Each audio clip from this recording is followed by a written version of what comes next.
Thank you very much. I know it's after lunch, so we need to get a bit of energy going, so it's going to be brief and dynamic and a bit of energy. But also feel free to ask questions along the way. It's very interactive. It's an interactive kind of session. Just go back. So I'm going to talk about the power of social media. Now, most of these examples are from Asia Pac, but I had to draw in some from the States because they just set some tones in terms of what you should be looking out for and how to use social media and also how not to use social media sometimes. But in Asia Pac in general, 69% of everyone is on social media. That's more than the States. That's more than Europe. Well, apart from Eastern Europe for some reason, which is more than that. But it's also, apart from Latin America, amazing. So that's what you can tap into.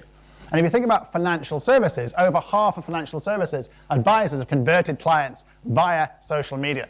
And 77% have actually used kind of improved retention and actually got out there and reached people. And if you look at these, I mean, you don't have to be a genius to see that things like Facebook works. What surprised me about this was, according to Accenture, LinkedIn is actually more, and I didn't fix these results at all, but LinkedIn is actually more powerful than Twitter when it comes to converting clients or retaining clients through social media.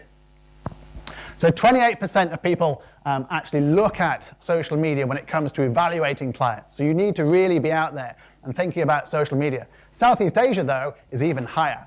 You know, where I come in Singapore and Malaysia and Indonesia, it's between 40 and 60%. So it's very, very impactful if you're actually on social media. In terms of video, that's also very powerful. A lot of people don't misunderstand kind of like how to use YouTube or underestimate how you use YouTube. But 15% of people in social media look to YouTube to decide the bank they actually go with. So it's worth thinking about in terms of your strategy. So who's doing it well? Well, since we're in Macquarie Bank, I reached out and I thought, well, I'll get some great example of Macquarie. Unfortunately, I just found out that they've just gone onto Twitter. Now, that's a bit like still using fax machines. But bearing in mind that Standard Chartered in Singapore last week asked me to fax them an application form, and I kind of had a big row about who has a fax machine these days and how was I going to do it. And eventually they let me email me. And I said, why didn't you tell me to do that to start off with? I looked at Macquarie, but you know, they may be looking at this from a point of view of they're in wealth management, they're not as much in consumer and retail, so they're taking their time. Then I looked at the kind of tweets they've been doing, and they're not that exciting. And the woman in the middle really doesn't look very impressed about being on Twitter, does she? It's like, no, get me off this medium now. So, who should we ask? We should ask JP Morgan, because presumably it's better to be safe than sorry.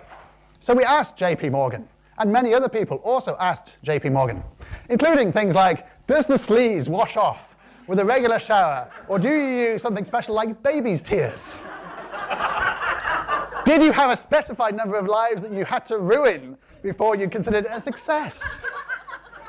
Do your clothes fit better since you don't have the added weight of a soul? Oh my God.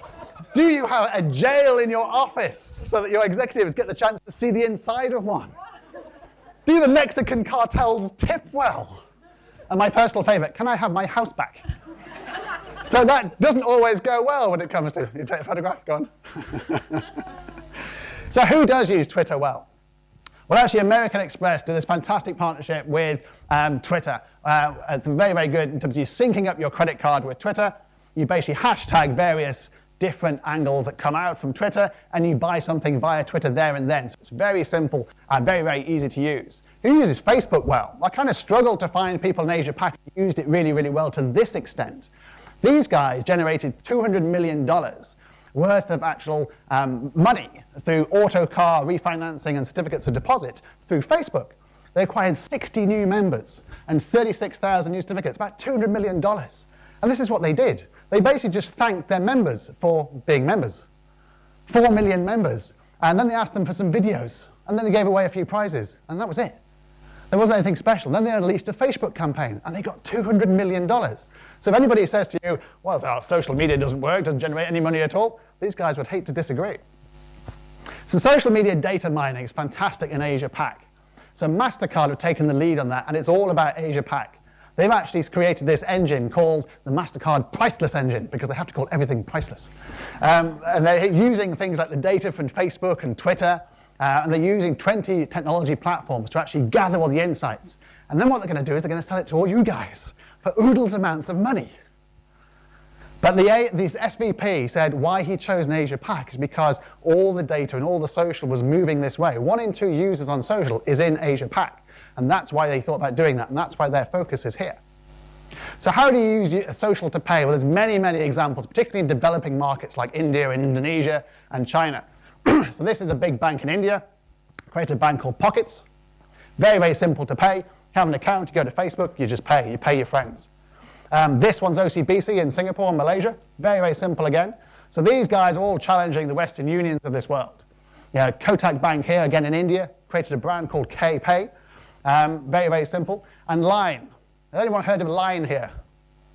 A few people, yeah. So they're an enormous social media brand, but particularly in Indonesia, in Malaysia, in Japan, in Korea. 400 million users. Now, they're not even a bank, but they've created a payment system through their social engine where you can pay people. So they really are taking on the Western unions of this world, and they're very popular in places like the Philippines too. Standard Chartered actually did something right. They actually did a partnership with WeChat, where they became kind of the WeChat way of actually paying. And they won an award for it, a few awards for it in China as well. And they're not that big in China. This is in Malaysia. This is how to create a very cool, a very interesting, very sexy kind of different kind of credit card called Unique. So it's unique. They must have thought ages for that. You imagine the brainstorm there. Unique. Come up with Unique. Really? Come up with Unique. They avoided mass marketing, so no TV, no big newspaper spreads. Nothing all the other banks were actually doing. They're using social media, using opinion formers, using non-conformist opinion formers. And they even use YouTube as well. So they use this. If you have a look at this, it's very, very funny if you kind of get the Malaysian sense of humor. It's actually on YouTube. It's very, very good. 7-Eleven in Hong Kong, they launched their 7 fans payment app, and I hope they have more than 7 fans.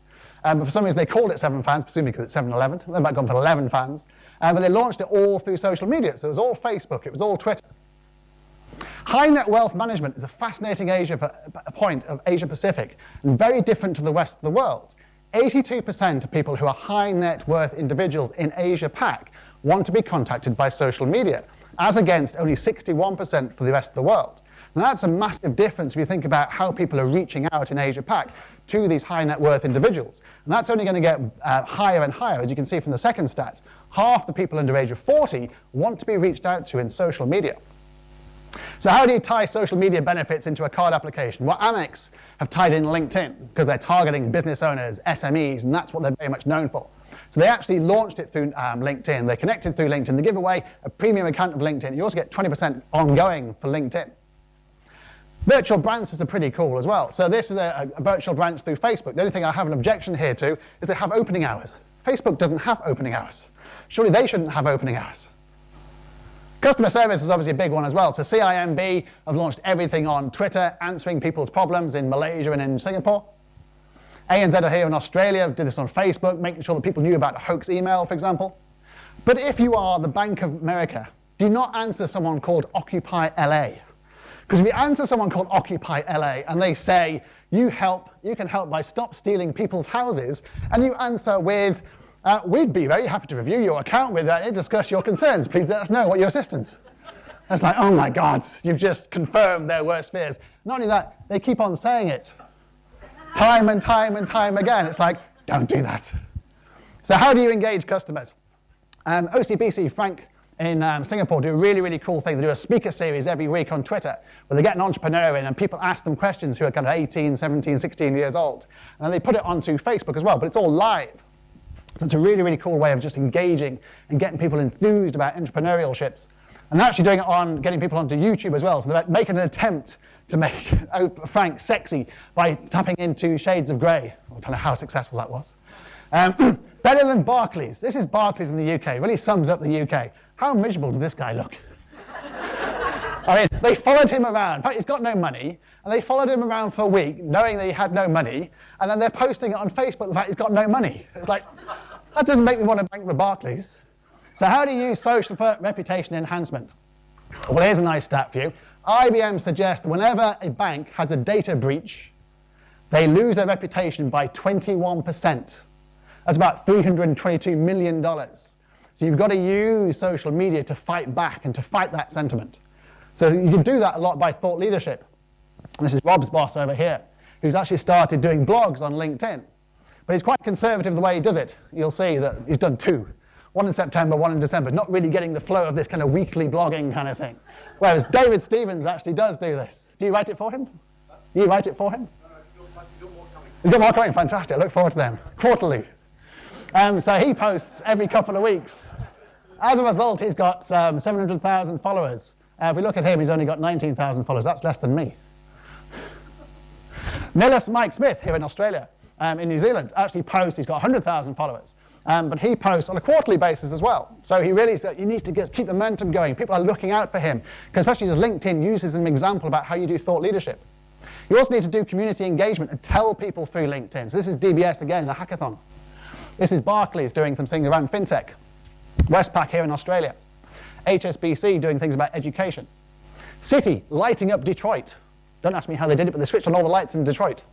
Barclays, again, looking at free workspace, for example. An Asia Development Bank in the Philippines, really embracing kind of LinkedIn to let people know what they're actually doing. But OCBC here seem to take great delight in the fact in the UK there's been a law about to be passed saying you can't take clients out after midnight. So I'm calling it the pumpkin rule. So basically, it hits midnight and you turn into a pumpkin, or the Cinderella rule, you might want to call it. But I particularly like the first comment there. I think it's realistic, that's very nice, but how do you stop people from staying out?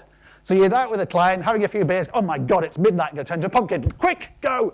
I like the second comment. He's obviously never been a banker. He said, wow, I never thought as a banker we needed to do that. Thank God I never had to do that in my entire career as a banker. Really? He's never taken clients out, he's never been to a strip joint. He's not a banker, really, is he? Not in London, anyway. Maybe in Malaysia, but not in London. So obviously what you need for all this social media is a command center. And Chase Manhattan did this fantastic command center. It's a great video on YouTube. We've got time to have a look at it.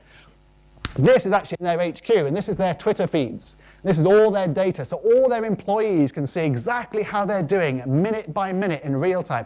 Absolutely fantastic, and people letting people know exactly what effect a Twitter campaign or a Facebook campaign can have on an actual campaign for Chase Manhattan. They're sharing it with people, so they become advocates of Chase Manhattan. So social media is very powerful, both positively and negatively, as you can see. If you use it wisely to engage in the right tone of voice with the right product at the right time, it can be phenomenally successful. Thank you. Any questions? Rapid fire. Even if we gave you like half an hour, Chris, it'd still be at the same speed, which is good. Just little stats. So Chinese New Year was recent, mid-February, right? In China, they have a Chinese New Year gala show on TV. It's the biggest watch show in China.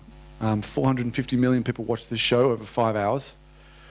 And WeChat did a promotion where if you shake your phone, you can win random prizes. So they had 11 billion shakes over 5 hours. And at one point, there was 800 million shakes a minute, which is 13 million a second. So the interaction with this, with the TV, and the prizes out of it. And we actually, at the bank, we actually drew the model out on the board. And they were giving away 40, 50 million prizes, but we worked it out with eyeball increases, revenue increases. They actually ended up making about $500 million in revenue out of this sort of 3-day period. It's pretty crazy. So these platforms now are sort of almost the starting point into a whole range of different media, whether it's video or it's written or it's shared. So it's pretty fascinating. So the numbers, I guess the context here is, okay, yep, this is Australia, what's the comparison? What can we learn from this different market? But what can we learn here for this market? So what you know of the Australian market, what can we apply? Well, there's some examples which are Australia and New Zealand, but also there's more of an Asian influence coming into Australia. You know, every time I come to Sydney, I see more and more Asian restaurants, more and more Asian bars, more and more kind of places taking up. So there is that influence coming down, particularly when it comes to social. And it's no coincidence that, say, LinkedIn is the third highest country in the world is actually Australia and New Zealand. Right. And that's where the thought leadership and even things like the Amex card, for example, and selling people high net worth individuals can come through LinkedIn. I guess also when banks are going into Asia, again, with being in Singapore, you get a lot of that coming through. So it's tested out. Things like Frank, for example. Exactly. Questions on social? No? All good? Thank you, Chris. Thanks, Chris, very much.